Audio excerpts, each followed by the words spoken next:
Hello students, this is the video number 1 of physics for NEET students, standard 12th.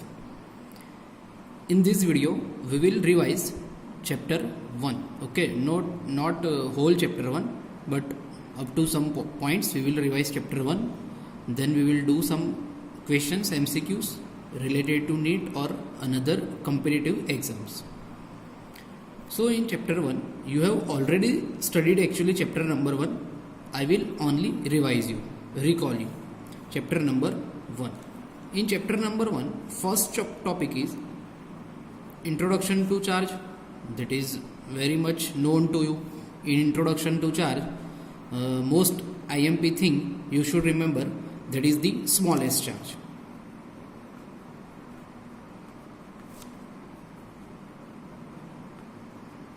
सबसे छोटा वाला charge वो है E, उसकी वैल्यू होगी 1.6 into 10⁻⁻19 coulomb.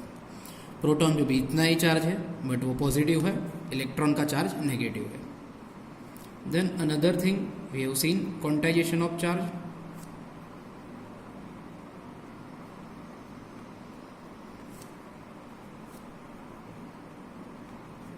For Gujarati medium students, quantization of charge means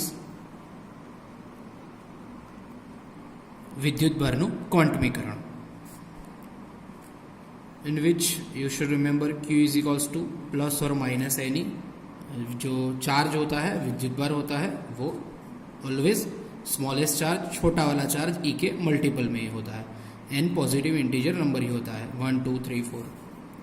बाद में हमने पढ़ा था कंजर्वेशन ऑफ चार्ज, ओके, विद्युत भारનું संरक्षण.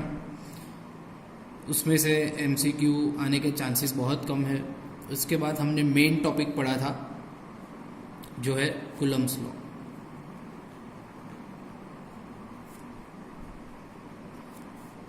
Okay, in Coulomb's law you should remember Coulomb's force equation F is equals to K Q1 Q2 by R square.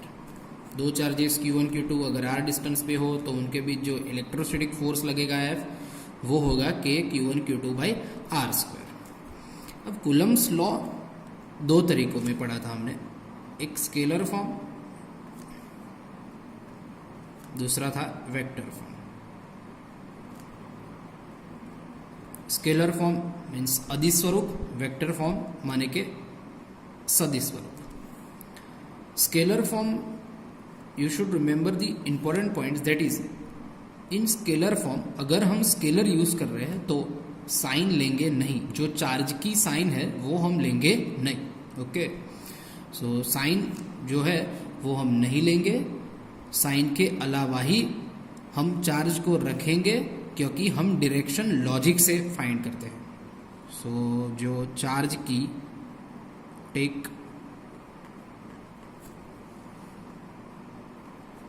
charge without its sign, okay. and in vector form में क्या करते थे हम, charge को with sign लेते थे.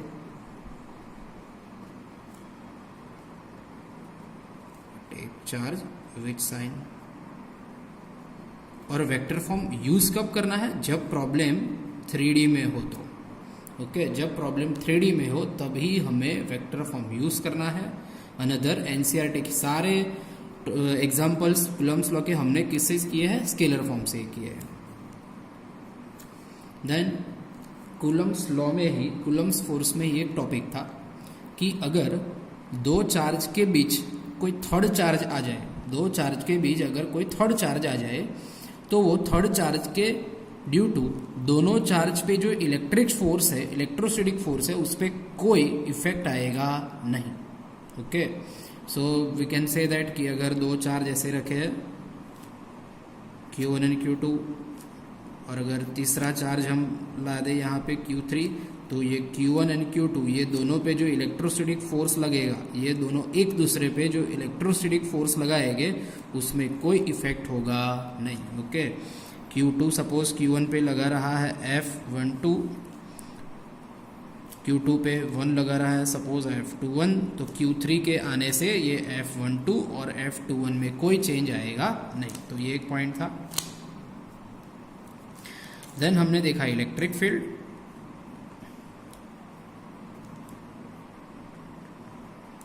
Electric field में main formula थी E is equals to F/Q, that means electrostatic force per unit charge. Okay, एक कूलम चार्ज पे जो भी इलेक्ट्रोस्टैटिक फोर्स लगेगा उसी को हम बोलेंगे electric field. Then electric field में दूसरी फॉर्मूला थी E is equals to KQ/R²। Okay, जिसमें ये Q होगा, ये Q जो है वो होगा सोर्स चार्ज, Q जो होगा वो सोर्स चार्ज। इससे एक दूसरी भी फॉर्मूला बनती है F is equals to QE, लेकिन इसमें जो Q होगा वो है टेस्ट चार्ज। ओके, ऐसा है तो ये Q को पॉजिटिव Q कर दो। पॉजिटिव Q जो है वो सोर्स चार्ज है, स्मॉल q है वो टेस्ट चार्ज है। ओके, तो ये सब चीज़ें हमने पढ़ी थी। फिर इलेक्ट्रिक फील्ड में इंपॉर्टेंट पॉइंट्स भी लिखवाए थे, वो आप अपने नोट्स में से, जो चैप्टर की नोट्स है उसमें से देख सकते हो। देन आफ्टर हमने पढ़ा था electric field lines, characteristics of electric field lines, विद्युत क्षेत्र रेखाओं लाक्षणिकताओं। उसमें 4-5 फील्ड लाइंस की कैरेक्टरिस्टिक्स थी, वो भी आप उसमें देख सकते हो। मेन कैरेक्टरिस्टिक्स ऐसे थी कि जो इलेक्ट्रिक फील्ड लाइंस है वो जनरेट होती है पॉजिटिव चार्ज से, एंड होती है नेगेटिव चार्ज में। इलेक्ट्रिक फील्ड लाइंस कभी भी क्लोज लूप नहीं बनाती है।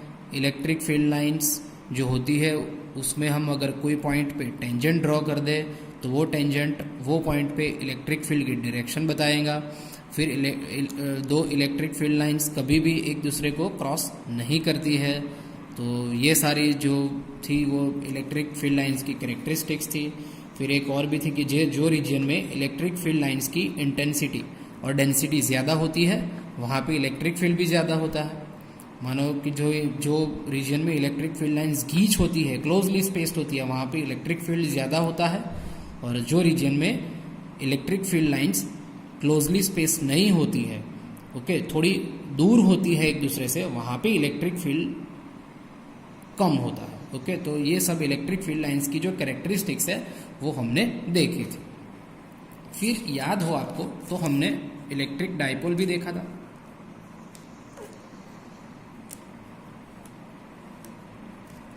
इलेक्ट्रिक डाइपोल, उसमें इलेक्ट्रिक डाइपोल मोमेंट है।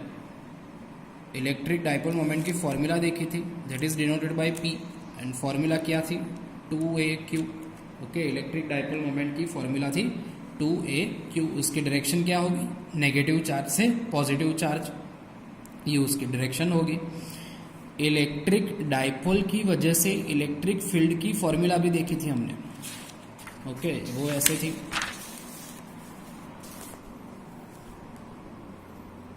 कि इलेक्ट्रिक फील्ड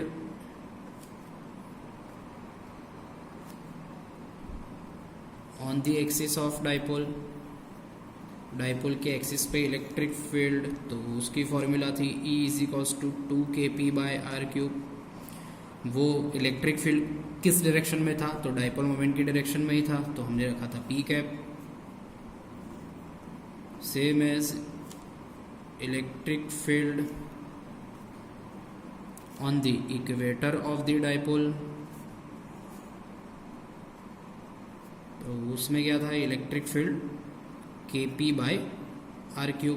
उसमें भी P कैप था बट नेगेटिव था, दैट मीन्स एक्सिस पे इलेक्ट्रिक फील्ड डाइपोल मोमेंट की डायरेक्शन में ही होगा, बल्कि इक्वेटर पे इलेक्ट्रिक फील्ड डाइपोल मोमेंट की ऑपोजिट डायरेक्शन में होगा। बाद में हमने एक इंपॉर्टेंट फॉर्मूला डिराइव की थी, वो था torque acting on electric dipole when it is placed in uniform electric field. तो अगर कोई डाइपोल यूनिफॉर्म इलेक्ट्रिक फील्ड है तो उसमें टॉर्क कितना लगेगा उसकी भी हमने फॉर्मूला डिराइव की थी, वो थी tau is equals to P×E, means tau is equals to PE sin θ। और डायपोल को अगर हम यूनिफॉर्म इलेक्ट्रिक फील्ड में रखें, नॉन यूनिफॉर्म इलेक्ट्रिक फील्ड में रखें, तो उस पर क्या इफेक्ट आएगी, उस पर फोर्स कितना लगेगा, कब फोर्स जीरो होगा, कब टॉर्क जीरो होगा, कौन से इक्विलिब्रियम में वो होगा, वो सब हमने पढ़ा था। ओके।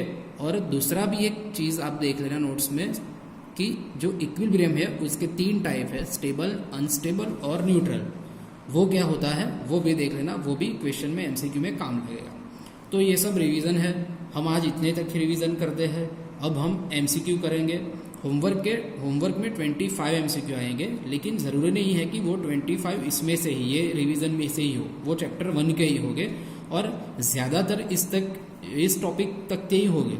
लेकिन अगर कोई 1-2 एमसीक्यू इस टॉपिक के अलावा है तो वो भी आप कर सकते हैं। ओके, तो मैं आपको कुछ एमसीक्यू की प्रैक्टिस करवाता हूँ। फर्स्ट, अगर हम मान ले कि ये एक ओरिजिन पॉइंट है, इसमें हम 1 कूलम चार्ज रखते हैं। ओरिजिन पॉइंट पे 1 कूलम चार्ज रखते हैं। ये डिस्टेंस 1 मीटर है, ये डिस्टेंस 2 मीटर है, ये डिस्टेंस 3 मीटर है। 1 मीटर पे सपोज 1 कूलम चार्ज है, 2 मीटर पे सपोज 8 कूलम चार्ज है, 3 मीटर पे सपोज 27 कूलम चार्ज है। ऐसे करते करते 10 मीटर पे सपोज 1000 कूलम चार्ज है। ओके, ये ओरिजिन, इस पे चार्ज है 1 कूलम, 1 मीटर पे 1 कूलम चार्ज, 2 मीटर पे 8 कूलम चार्ज, 3 मीटर पे 27 कूलम चार्ज और 10 मीटर पे 1000 कूलम चार्ज। क्वेश्चन ये है कि find out the net electrostatic force on this 1 coulomb. ये जो 1 कूलम चार्ज है इस पे नेट इलेक्ट्रोस्टैटिक फोर्स फाइंड करना है। ओके, तो कैसे करेंगे? पहले ये देखो, ये 1 कूलम की वजह से, ये 1 कूलम पे फोर्स किस डायरेक्शन में, ये डायरेक्शन में। ये 8 कूलम की वजह से 1 कूलम पे इस डायरेक्शन में, 27 कूलम की वजह से 1 कूलम पे इस डायरेक्शन में ड्यू टू रिपल्जन। तो सारे फोर्स ये डायरेक्शन में है तो सब जुड़ जाएंगे, एडिशन ही होगा। ओके, तो हम डायरेक्ट नेट फोर्स ही फाइंड करते हैं।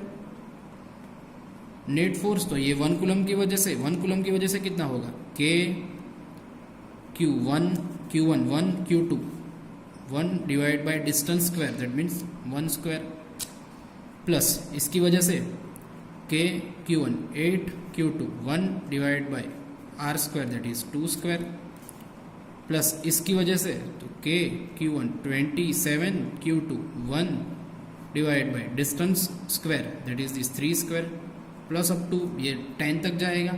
ध्यान से देखोगे तो ये टर्म ऐसे लिख सकते हैं हम, के इंटू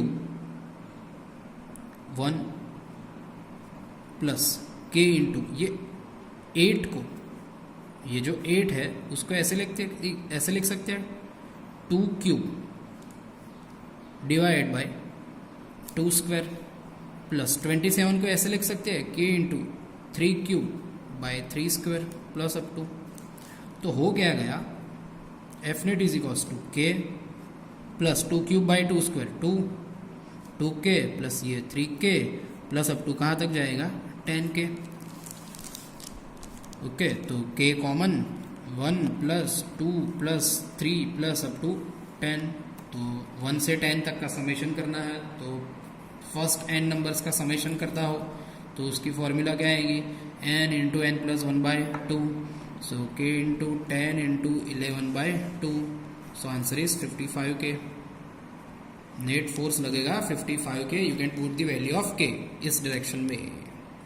ओके, तो ये एक एग्जांपल है। नेक्स्ट एग्जांपल, हमने इक्विलिब्रियम वाले एग्जांपल देखे थे, उसमें हम एडवांस जाएंगे थोड़ा। तो सपोज ये 2 चार्ज है,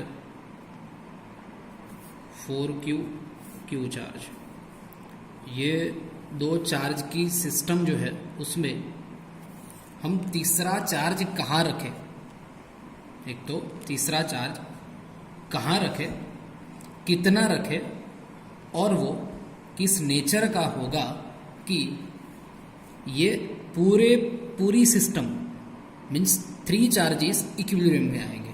क्वेश्चन ये है, see find out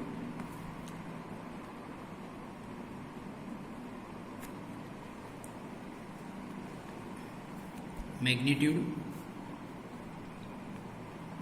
nature and position of third charge so that whole system is in equilibrium.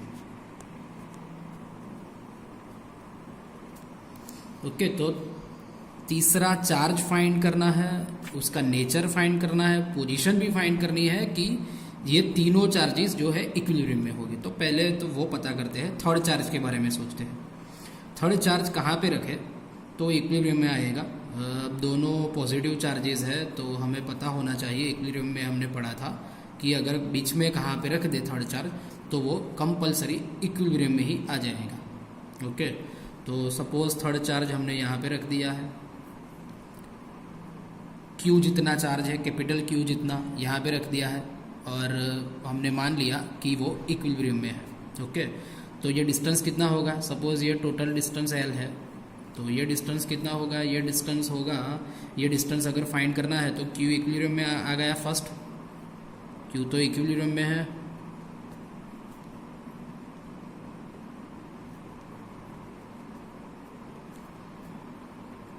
Okay, तो Q पे ये दोनों की वजह से फोर्स सेम लग रहा होगा, 4Q की वजह से इस डायरेक्शन में, Q की वजह से इस डायरेक्शन में दोनों सेम लग रहे होंगे। तो 4K 4Q Q divide by, suppose ये डिस्टेंस x है तो x square is equals to इस वाले की वजह से K Q by L minus x square. ये सॉल्व करके आप फाइंड कर सकते हो x कहाँ पे आएगा, K Q कैपिटल Q सब कैंसिल हो गया, तो यहाँ पे रहा 4। ओके, और L माइनस एक्स स्क्वायर और इधर चला गया एक्स स्क्वायर, रूट ले लो, 2L minus x is equals to x, तो 2L minus 2x is equals to x, तो होगा 2L is equals to 3x, तो x आएगा 2/3L। तो ये जो x है उसकी वैल्यू आ गई 2/3L। तो अगर ये कैपिटल Q चार्ज को 2/3L पे रख दिया तो ये Q जो थर्ड चार्ज है वो इक्विलिब्रियम में आ जाएगा। ओके, बट हमें क्या चाहिए, तीनों चार्जेस इक्विलिब्रियम में होने चाहिए। ये Q तो आ गया इक्विलिब्रियम में, अब उसका मैग्नीट्यूड क्या रहेगा, मैग्नीट्यूड क्या रहेगा उसके लिए देखो, ये Q और ये Q दोनों तो कैंसिल हो रहे हैं, तो आप कोई भी मैग्नीट्यूड ले लो चलेगा, दोनों Q कैंसिल हो रहा है, तो ये Q की वैल्यू 2 कूलम होगी तो भी इक्विलिब्रियम, 3 कूलम होगी तो भी इक्विलिब्रियम, 4 कूलम होगी तो भी इक्विलिब्रियम। तो Q क्या मैग्नीट्यूड तो कोई भी होगा। मैग्नीट्यूड फाइंड कर लिया हमने, पोजीशन भी फाइंड कर ली, अब बात रही नेचर की। तो नेचर के लिए देखो, इस पर हमने चार्ज रख लिया, यहाँ पे चार्ज रख दिया, सपोज मान लो कि ये पॉजिटिव चार्ज है, Q कैसा चार्ज है, पॉजिटिव। अगर पॉजिटिव चार्ज है तो 4Q पे Q की वजह से किस डायरेक्शन में फोर्स लगेगा, इस डायरेक्शन में, ये Q की वजह से भी इस डायरेक्शन में। ओके, तो दोनों फोर्स तो सेम डायरेक्शन में लगे तो इक्विलिब्रियम में तो आएगा ही नहीं, तो कंपलसरी ये जो Q है वो होना चाहिए नेगेटिव। कैसा होना चाहिए, नेगेटिव। तो ही ये Q की वजह से 4Q पे इस डायरेक्शन में फोर्स लगेगा और Q की वजह से इस डायरेक्शन में लगेगा, और जो है वो हमें सिस्टम इक्विलिब्रियम में मिलेगी। तो एक और भी आ गया, Q जो होना चाहिए वो नेगेटिव होना चाहिए। अब ओवरऑल तीनों चार्जेस के इक्विलिब्रियम के लिए मैग्नीट्यूड फाइंड करते हैं। ये मैग्नीट्यूड मैंने आपको बोला था कि कोई भी चलेगा, लेकिन वो तो किस लिए, ये Q के इक्विलिब्रियम के लिए। अब हमें तीनों इक्विलिब्रियम में लाने हैं, तो इसलिए मैग्नीट्यूड कितना होना चाहिए, तो उसके लिए देखो अब 4Q चार्ज है उसको हमें इक्विलिब्रियम में लाना है। तो उस पर दो चार्ज लग रहे हैं, एक तो ये Q की वजह से, ये Q की वजह से, दोनों सेम होने चाहिए। तो पहले Q की वजह से K Q 4Q divide by जो डिस्टेंस है वो 2/3L, तो 2/3L का square. Okay, is equals to ये स्मॉल Q की वजह से K small Q 4Q divide by L square, जो K 4Q कट गया, L स्क्वायर कैंसिल, तो रहेगा ये Q डिवाइड बाई 2/3 का स्क्वायर, तो 4 × 3 × 3 9 is equals to L square तो कट गया ऑलरेडी, यहाँ पे रहेगा स्मॉल क्यू। ओके, ये 9 है, ये स्मॉल क्यू है, दूसरा सब कैंसिल हो जाएगा। तो हमें पता चल गया क्यू की वैल्यू कितनी आएगी, 4/9 इंटू क्यू। तो ये क्यू की वैल्यू। ओके, तो आंसर है प्लेस कौन सा होना चाहिए, 2/3L। नेचर कौन सा होना चाहिए, नेगेटिव। और कैपिटल क्यू का मैग्नीट्यूड क्या होना चाहिए, 4/9 क्यू। तो ही ये तीनों चार्जेस जो है वो इक्विलिब्रियम में आएंगे। अब दूसरा एक तो देखते हैं इक्विलिब्रियम वाला ही। अगर मैं आपको बोलूं कि यहाँ पे चार्ज Q है, यहाँ पे भी चार्ज Q है, और अगर सेंटर में चार्ज कैपिटल Q है, अगर कैपिटल Q चार्ज को छोड़ दे, किसी भी डायरेक्शन में छोड़ दे, तो ये चार्ज कौन से इक्विलिब्रियम में आएगा, स्टेबल या अनस्टेबल। ओके, अगेन मैं क्वेश्चन रिपीट करता हूँ। क्यू चार्ज सेंटर में कैपिटल क्यू चार्ज।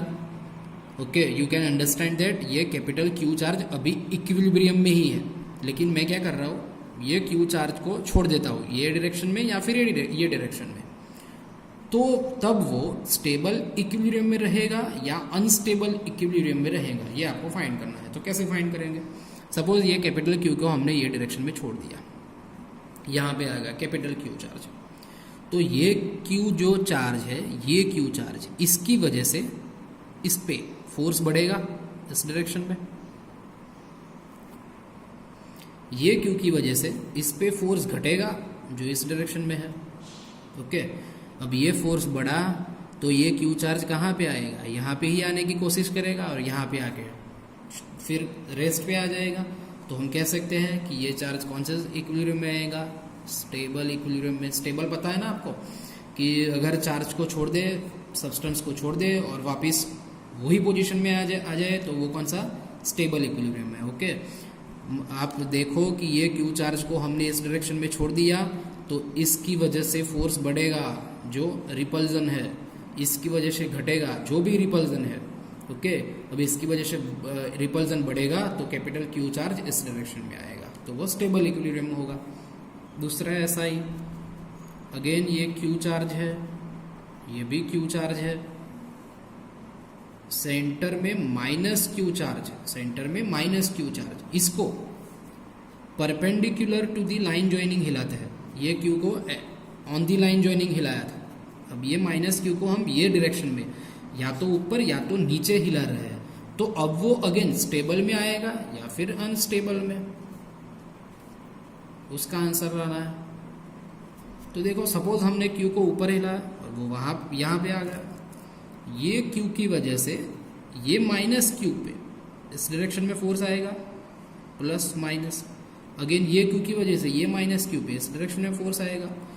सी, इसके हॉरिजॉन्टल कंपोनेंट्स कट जाएंगे बट वर्टिकल कंपोनेंट्स ऐड हो गए, तो ये वर्टिकल कंपोनेंट्स की वजह से माइनस क्यू वापिस यहाँ ही आ जाएगा। अगर ये वापिस यहाँ पे आ रहा है तो वो कौन सा इक्विलिब्रियम है, स्टेबल इक्विलिब्रियम।